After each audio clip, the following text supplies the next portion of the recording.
আপনারাও পেয়েছেন আপনাদের মনের মতন জীবনসঙ্গী শুধুমাত্র মাই সোলমেট ম্যাট্রিমনিতে। খুঁজে নিন তাকে যে বোঝে আপনাকে।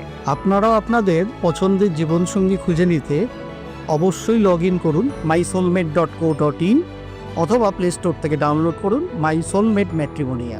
খুঁজে নিন তাকে যে বোঝে আপনাকে। নমস্কার, সর্ববিষয়ে জ্যোতিষ অনুষ্ঠানে আপনাদের সবাইকে অনেক অনেক স্বাগত জানাই এবং অবশ্যই মাই সোলমেট দিয়ে আমাদের পথ চলা শুরু এবং এবারে মাই সোলমেটের পথ চলাটা ভীষণ সুন্দর হয়েছে। এখানে স্বয়ং দাদার ভয়েস রয়েছে। যাই হোক, অনেক অনেক স্বাগত জানাবো দাদাকে আমাদের অনুষ্ঠানে আসার জন্য। নমস্কার, সকলকে আমার আন্তরিক প্রীতি, শুভেচ্ছা, অভিনন্দন। বড়দের আমার শ্রদ্ধা এবং প্রণাম জানিয়ে আজকের অনুষ্ঠান শুরু করছি। আমার ভয়েস, আমার উপস্থিতি রয়েছে একটাই কারণে, কারণ দাদার পয়সা কম। বড় বড় সেলিব্রিটি মডেলকে নিয়ে তো আপনাদের সামনে অ্যাড প্রেজেন্ট করার মতো ক্ষমতা দাদার নেই, যার ফলে আমি নিজেই উপস্থিত থাকি, তাতে মানুষেরও ভরসা জাগবে। মানুষের ভরসা আছে, আরও আরও আরও আরও বেশি মানুষের ভরসা জাগবে। সুতরাং নিজেরটা নিজের প্রচার করাই ভালো, সেই হিসাবেই মানে ঝাঁপিয়ে পড়েছি আপনাদের ভরসায়, আপনাদের আশীর্বাদে, এই আর কি, এর বাইরে কিছু না। টোটাল প্রজেক্টটা আপনাদের জন্য দেয়া হয়েছে, প্রচুর মানুষ অংশগ্রহণ করছেন, থ্যাংক ইউ। বুঝে শুনে করুন, একটু ধৈর্য ধরুন, অপেক্ষা করুন। নিশ্চয়ই কোনো কিছু ভালো পেতে গেলে একটু ধৈর্য ধরতে, অপেক্ষা করতে হয়। করছেন যেরকম, করুন, নিশ্চয়ই পাবেন।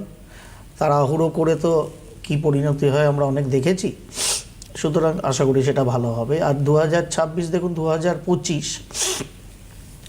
2025 সম্বন্ধে আমার পার্সোনাল ইউটিউব চ্যানেল সম্ভবী অ্যাস্ট্রো কিংবা সিটিভিএন অবশ্যই বলবো। এই সপ্তাহটা, সামনের সপ্তাহটা চলে যাক, হ্যাঁ, তারপরে লাস্ট সপ্তাহ থেকে বলা নয় শুরু করব, দুটো জায়গাতে আস্তে আস্তে। প্রত্যেক বছরই অনেক কিছু বলার থাকে, 2026-এও থাকবে। আর 2025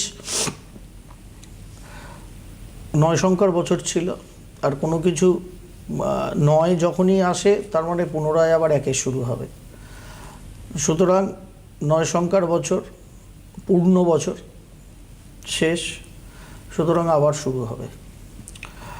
সম্ভবী অ্যাস্ট্রো সময় যদি সুযোগ পাই, সিটিভিএন এই আজকাল পরশুর মঞ্চ থেকেই হোক কিংবা সিটিভিএন পডকাস্ট থেকেই হোক, 1 সংখ্যার বছরগুলোতে বিশ্ব সংসারে কী কী কাণ্ড কারখানা হয়েছে মোটামুটি সেই সম্বন্ধীয় বলেই 2026কে ব্যাখ্যা করব। আগেই একটা কথা বলে রাখছি, যেহেতু সামনের বছরটা 2026 আসবে, আজকে 12/12/2025, মানে 12 যোগ করলে 24 পাই, তার মানে 24-25 আজকে আর কি, ব্যাপারটা এরকম হয়ে যাচ্ছে। তা 12/12/2025-এ আমরা দাঁড়িয়ে আছি, আর কেবলমাত্র 17, 18, 19টা দিন 2026 আসবে। যেরকম 2022-এর সময় বলেছিলাম কেউ শুধু 22 লিখবেন না, 2026-এও কিন্তু আগের থেকে বলে রাখছি, কে বলবে না বলবে জানি না, হ্যাঁ আমি আজকে বলার পরে অনেকেই বলবেন, হয়তো সমগ্র জায়গায় শুনবেন, কেউ কিন্তু শুধু 26 লিখবেন না 2026-এ।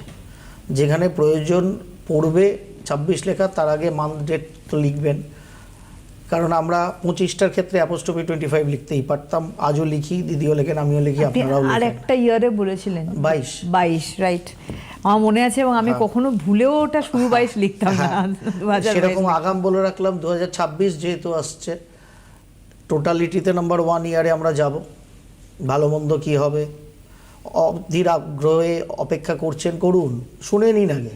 অনেক কিছু শুনছেন তো, শুনতে থাকুন, দেখতে থাকুন, পড়তে থাকুন, শুনতে থাকুন, তারপরে তো নিশ্চয়ই আমি আমার মতো করে উপস্থাপনা করব আপনাদের সামনে। তবে একটা কথা আগাম জানিয়ে রাখলাম, শুধু 26 কেউ 2026-কে লিখবেন না, কারণ 26 মানে কিন্তু 2+6 8-এর নাম্বার ডিনোট হবে, আর 8 মানেই লড়াই। সুতরাং এটাকে আগের থেকে 2025 থেকেই মাথায় ঢুকিয়ে রাখুন, যাতে 26-এর 1 জানুয়ারি আসলে এটা আমাদের আর ভুল না হয়, যে সেটা কিন্তু লেখবার সময় অলওয়েজ আমরা 2026-ই লিখবো। এটাকে মাথায় রেখে সকলে এক সংখ্যাটাই টোটাল ডিনোট করব। শুধু 26 লিখতে গেলে কায়দা করে সেটা কিন্তু আটে চলে জিলিপির প্যাঁচে চলে যাব, ইনফিনিটিতে চলে যাব, কারণ 8 নাম্বারটাই ওরকম। সুতরাং সেই দিকে যদি আপনি চান ঢুকে পড়তে জিলিপির প্যাচে, তাহলে 26 লিখবেন, না তো লিখবেন না। খুব বেসিক ছোট্ট ছোট্ট বিষয় দিদি, কিন্তু মানে অপার মহিমা, টোটালটাই সায়েন্স, একটা হিউজ ভাইব্রেশনাল এফেক্ট ক্রিয়েট করে। সুতরাং সেই জায়গায় দাঁড়িয়ে আমাদের সম্পূর্ণ জীবনচর্চাটাকে, রেমেডি মানে হচ্ছে জীবনে চলার পথটা সর্বাত্মকভাবে নির্ণয় করা, সেটাই হচ্ছে অ্যাস্ট্রোলজি নিউমেরিক্যাল অ্যাঙ্গেলে রেমেডি। কেবলমাত্র কিছু রত্ন, কিছু ফুল বেলপাতা ফেলে তাবিজ কবচ, শুধু ওটাই রেমেডি নয়, কোনো দিন না, বারবার আমি বলি, চিৎকার করি। সুতরাং সামগ্রিকভাবে আমাকে যে বছরে চলছি, যে দেশে আমরা বাস করছি, সেই দেশের যে অংশে আমরা বাস করছি, সব কিছু শুধু ওই বছরের আমার রাজ্য, আমার অঞ্চলে আমাকে এফেক্ট করবে এরকম কোথাও লেখা আছে? লেখা নেই। সুতরাং টোটাল এফেক্টিভিটিটা গ্লোবাল। সেখান থেকে সেগ্রিগেট করতে করতে আমরা বিশ্ব থেকে দেশ, দেশ থেকে রাজ্য, রাজ্য থেকে আমার অংশ, আমার অঞ্চল, আমার অঞ্চল থেকে ব্যক্তি আমি। সুতরাং সেখানে রাশিফলে মোটামুটি তো নেট দুনিয়া ভরে যাচ্ছে। আমি বারবার বলি যে নতুন ইংরাজি বছরের সময় কি রাশিফল আপনারা শোনেন বা শুনতে চান, এটা ঠিক আজ অবধি আমার মাথায় এলো না। যার ফলে শাম্ভবী অ্যাস্ট্রোয় ইংরাজি নববর্ষে কখনো বোধহয় আপনারা রাশিফল পাননি, পাবেনও না, এই আশা করা আমার থেকে বৃথা। শাম্ভবী অ্যাস্ট্রোও পাবেন না, সিডিবিএনএ পড়তেও পান না। অবশ্যই যেটা পান সেটা 1 থেকে 9 সংখ্যার বছরটা কেমন যাবে, অবশ্যই এখানেও পান, শাম্ভবী অ্যাস্ট্রোতেও পান, সেটা নিশ্চয়ই পাবেন। তার কারণ আমরা নতুন ইংরাজি বর্ষে প্রবেশ করব। 31 জানুয়ারি 2025 রাত 11:59 গ্রহ নক্ষত্রের অবস্থানের থেকে রাত 12টা যেই বাজলো, 1 জানুয়ারি 2026 হলো, গ্রহ নক্ষত্রের কি অবস্থান বদলানো আমার তো মাথায় ঢোকে না, জাস্ট এটা আমার মাথায় ঢোকে না। যার ফলে সেখানে আপনার আমার রাশির কি পরিবর্তন হবে, সেইখানে আপনার আমার ব্যক্তিগত রাশি খুঁজে লাভ নেই। ওই জন্মছকটা আমি যখন ভারতবর্ষের মানুষ হিসেবে দেখছি, সে একদম সমগ্র ভারতবর্ষ যেখানে আইএসটি চলে, ইন্ডিয়ান স্ট্যান্ডার্ড টাইম, সেই হিসাবে ভারতবর্ষের ওপরে এই ইংরাজি যে নববর্ষ, তার যে চার্ট, সেটা কি ইম্প্যাক্ট সৃষ্টি করবে, তার একটা অবশ্যই ইম্প্যাক্ট আছে। কারণ দেখুন, গ্রহযোগ এক, সবার আগে সূর্যদেব উঠবে এবং নতুন বছর পালন হবে সিডনি অপেরার ওখানে বাজিপুরে, কারণ সবার আগে সূর্যোদয় হবে ওই অংশে। সুতরাং তারা সবার আগে 2026 বর্ষে প্রবেশ করবে। গ্রহ কিন্তু একই রাশির ঘরেই বসে থাকবে অস্ট্রেলিয়া সাপেক্ষে, কিন্তু যেহেতু ওখানে টাইমিংটা অনেক আগে ভারতবর্ষের সাপেক্ষে, যার ফলে লগ্ন আলাদা হবে। যে লগ্ন আলাদা হবে, গ্রহরা ওই রাশিতেই বসে আছে, গ্রহ সজ্জাটা কিন্তু অন্যরকম দেখাবে। সুতরাং এটাকে আমাদের বুঝে চলতে হয়। ভারতবর্ষে যখন হবে একই গ্রহযোগ, ভারতবর্ষের টাইমে রাত 12টায় দিল্লি ল্যাটিটিউড লঙ্গিটিউড ধরে যে গ্রহের সজ্জা হবে, সেটা আবার হাফ অ্যান আওয়ার আগে বাংলাদেশ বা হাফ অ্যান আওয়ার পরে পাকিস্তান ঘুরে যেতে পারে। রাত্রিবেলা যখন ইউএসএ 1 জানুয়ারিতে গিয়ে ঢুকবে, তখন কিন্তু গ্রহযোগ কম বেশি ওটাই, কিন্তু ইউএসএর ক্ষেত্রে লগ্ন আলাদা হবে, যার ফলে কি গ্রহ সজ্জা উল্টো হয়ে যাবে। গ্রহ সজ্জার যে প্যাটার্নটা, গ্রহরা যে যার ঘরেই আছে, দেখতে অন্যরকম লাগছে, কারণ লগ্ন আলাদা হয়ে গেছে। যেই লগ্ন আলাদা হয়ে গেছে, কীরকম গ্রহ সজ্জা দেখতে লাগছে সেই অনুযায়ী ইম্প্যাক্ট হবে। ঘর, রাশির ঘরগুলো গ্রহদের এক, কিন্তু যে হাউস বিন্যাস সেইগুলো ঘুরে যাবে। তারা যেভাবে বসে আছে, ভারতবর্ষ থেকে আকাশে তাকিয়ে যেরকম গ্রহগুলোকে মনে হচ্ছিল, নিউ ইয়র্ক থেকে সেরকম মনে হচ্ছে না, কিংবা মেলবোর্ন থেকে সেরকম মনে হচ্ছে না। তার কারণই একটা, টাইমিং। এই টাইমিংয়ের ওপর নির্ভর করে আপনার আমার ব্যক্তিগত জন্ম চার্ট এবং নতুন বর্ষপ্রবেশে দেশের জন্ম চার্ট অ্যানালিসিস করতে হয়। সেখানে আপনার আমার ব্যক্তিগত রাশি ফলে কি পরিবর্তন হবে, কার পেছনে দৌড়ান আপনারাই জানেন একমাত্র। এবং এর পেছনে দৌড়াই বলেই গত 48-72 ঘন্টাও এখনও হয়নি, ভারতবর্ষকে মোটামুটি 2030 সাল অবধি বেশ কিছু কোম্পানি আমেরিকান যারা বিগ টেক জায়েন্ট, তারা ভারতবর্ষে 50 বিলিয়ন, মোর দ্যান দ্যাট, দুটো কোম্পানি তো 50 বিলিয়ন একদম কথা দিয়েছে, অ্যামাজন এবং মাইক্রোসফট। সেখানে আমরা এখনও রাশিফলের পেছনে দৌড়াচ্ছি।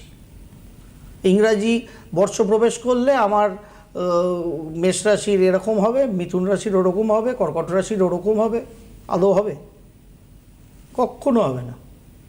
রাশিফল কখন জানতে পারি? 100 বার রাশিফল জানতে পারি যে আমার রাশির সাপেক্ষে ইম্প্যাক্ট কী, আমার লগ্নের সাপেক্ষে ইম্প্যাক্ট কী, যখন বড় গ্রহগুলো তাদের মুভমেন্ট করবে, পার্মানেন্ট মুভমেন্ট। এই যে বৃহস্পতি 1.5-2 মাস ধরে কর্কটে ছিল, আবার ব্যাক করে মিথুনে ঢুকে গেছে গত 5 তারিখ, এইটুকুনি মুভমেন্টে কিচ্ছু হেরফের হবে না, হয়ও নি। যেটা হওয়ার ছিল সেটাই হচ্ছে। দেখুন, বলেছিলাম যখনই স্টেশনারি পজিশনে 5ই ডিসেম্বরের আগে পিছে যাবে বৃহস্পতি এবং মিথুনে শিফট করবে, ভারতের সাথে ইউএসএ ট্রেড ডিলটা কমপ্লিশনের দিকে যাবে। যারা টিভির পর্দায় খবর রাখেন, খবরের কাগজে খবর রাখেন, আশা করি কথাটা মনে পড়ছে। ইম্প্যাক্ট একে বলে অ্যাস্ট্রোলজির। আপনার আমার ব্যক্তিগত জীবনচর্চায় ওখানে লাভ নেই স্বাধীন ভারতের কর্কট রাশি কী ইম্প্যাক্ট দেবে, কিংবা আমেরিকার কুম্ভ রাশি কী ইম্প্যাক্ট দেবে। গ্রহরা ইম্প্যাক্ট এইভাবে দেবে। আপনার আমার ব্যক্তিগত জীবনে ওই বৃহস্পতি কোনো ইম্প্যাক্ট দেয়ও নি, দেবেও না। এখন যখন মিথুনে আবার ঢুকে গেছে পার্মানেন্টলি, থাকবে 1 জুনের আগে অবধি দেবে ইম্প্যাক্ট। এখানে অ্যানালিসিস হতে পারে। শনিদেব যখন ঘুরছে অ্যানালিসিস হতে পারে, রাহু কেতুদেব যখন ঘুরবে অ্যানালিসিস হতে পারে। কারণ সবাই মিনিমাম 1 বছর থেকে 2.5 বছর টাইম স্প্যানে এই গ্রহগুলো মুভ করে এক রাশি থেকে আরেক রাশিতে। অবশ্যই তার ইম্প্যাক্ট প্রত্যেকটা জনমানুষের ক্ষেত্রে আছে। তা বলে ছোটো গ্রহগুলোর নেই কি? আছে। সেরকম পার্টিকুলার কোনো ক্ষেত্রে যদি আপনি আমি কাজ করি, তখন কখনো শুক্র, কখনো মঙ্গল, কখনো রবি, কখনো দৈনন্দিন চন্দ্রের অবস্থা দেখে অবশ্যই আপনার আমার রাশি সাপেক্ষে সেই পরিস্থিতি দেখার দরকার আছে। কিন্তু ইংরাজি বছর ঘুরলে রাশিফল দেখে কোনো লাভ নেই, বরং দেখা যেতে পারে সৌর বছর যখন আসবে, অর্থাৎ বৈশাখ, যেটাকে আমরা মান্যতা দিই।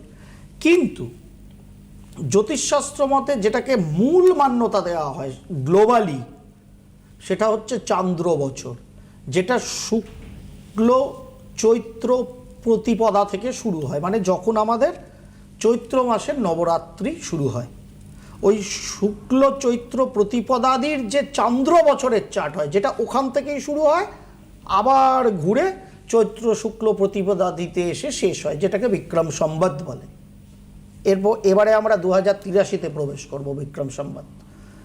এইটা হচ্ছে ইম্প্যাক্ট করে, গ্লোবকে ইম্প্যাক্ট করে, আপনার আমার ব্যক্তিগত জীবনকে ইম্প্যাক্ট করে, আপনার আমার দেশকে ইম্প্যাক্ট করে, দশকে ইম্প্যাক্ট করে। পশ্চিমবঙ্গের মানুষের এসব জানার চাহিদাই নেই। চাহিদা নেই একটা কারণে, তার কারণ এই জন্য $50 বিলিয়ন ভারতবর্ষে আগামী 5 বছরে ইনভেস্ট করবো অ্যামাজন বা মাইক্রোসফট বলে, সেটা একটু ছিটকে তবু আসাম নিয়ে চলে আসে কিছু চিপ কারখানার জিনিস। আর আমরা কোথায় মসজিদ হবে, কেউ ইন্টেনশনালি বা আদার্স ওয়েতে গীতা পাঠে মাংসের প্যাটিস বেচতে ঢুকে গেল, তার লোককে ধরিয়ে দিয়ে কেউ সদম্বে ঘোষণা করবে।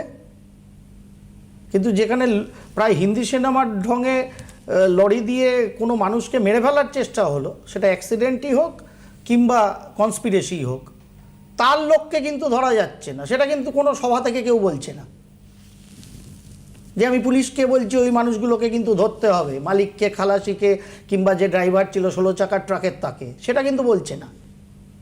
কারণ আমরা বাঙালিরা এরকমই। তাই কোনটা বলবো বলবো না, এটা রাজনৈতিক দলের নেতারাও জানে। যারা কোড আনকোড বুদ্ধিজীবী, তারা বোধহয় নেতাদের থেকেও ভালো জানে। সেই জন্য তারা নেতাদের বুদ্ধিকে টিউন করে নিজেরা করে কমে খায়। তারপর এই বাঙালির অবস্থা, যার ফলে নতুন ইংরাজি বছর ঢুকবে, মেষ রাশির কী হবে, মিথুন রাশির কী হবে, তুলা রাশির কী হবে শোনার জন্য আপনারা অধীর আগ্রহে নেট খরচা করছেন। এরপরে আবার গালি দেবেন যে আম্বানি রোজগার করছে, ভারতী এয়ারটেল রোজগার করছে, গালি দেবেন। গুগল সব পয়সা আমেরিকায় টেনে নিয়ে চলে গেল। সুন্দর পিচাই এসে বলেছে নতুন ইংরাজি বছর হবে, আপনারা বোকার মতো রাশিফল শুনুন। না মুকেশ আম্বানি বলেছে আপনাকে আমাকে, কিন্তু আমরা করি, এটাই করব। তার কারণ প্রকৃত জ্যোতিষ বঙ্গোপসাগরে ভেসে গেছে কিনা আমি জানি না, পূবালি হাওয়ায় উড়ে গেছে কিনা আমি বলতে পারবো না। এটাই আমাদের পরিস্থিতি, এটাই আমাদের অবস্থা। কি করা যাবে বলুন? এর মধ্যেও 2%, 3%, 4% লোক জীবনে সফল হয়, এই পূর্ব প্রান্ত থেকেই সফল হয়। তার কারণ তারা ঠিক হংসচঞ্চু হয়ে দুধটা টেনে নেয়, তারা জলটাকে ফেলে রাখে। আর সারা পৃথিবীতেই দিদি আমরা বলি যে এই মানুষটা এত ধনী, এই মানুষটা এত সফল, কেন আমি নই? আমার সাথে ওই মানুষগুলোর ফারাকই অ্যাকচুয়ালি হচ্ছে ওরা 2%-এর দলে গেছে এই কারণে ওরা যখন থেকে শিক্ষা দীক্ষা যতটুকুনি নিতে পেরেছে, যে পরিবেশ পরিস্থিতিতে কিভাবে নিজেদের উন্নতি করব, কোনটা শুনলে বুঝলে দেখলে জানলে আমার উন্নতি হবে, সেটাকে কিন্তু হংস চঞ্চুর মতো ছোট থেকে গ্রহণ করেছে, যার ফলে তারা আজকে 2%-এর দলে। সেই জন্য মেসি এসে সল্টলেক স্টেডিয়ামে একটু দেখে যাবে, স্বামীজির নামাঙ্কিত এখন, আগে যুব ভারতী ছিল, ঘুরে যাবে। কিন্তু রোজ আর্জেন্টিনাতেও মেসি তৈরি হয় না, সারা বিশ্বেও মেসি তৈরি হয় না, তাই না?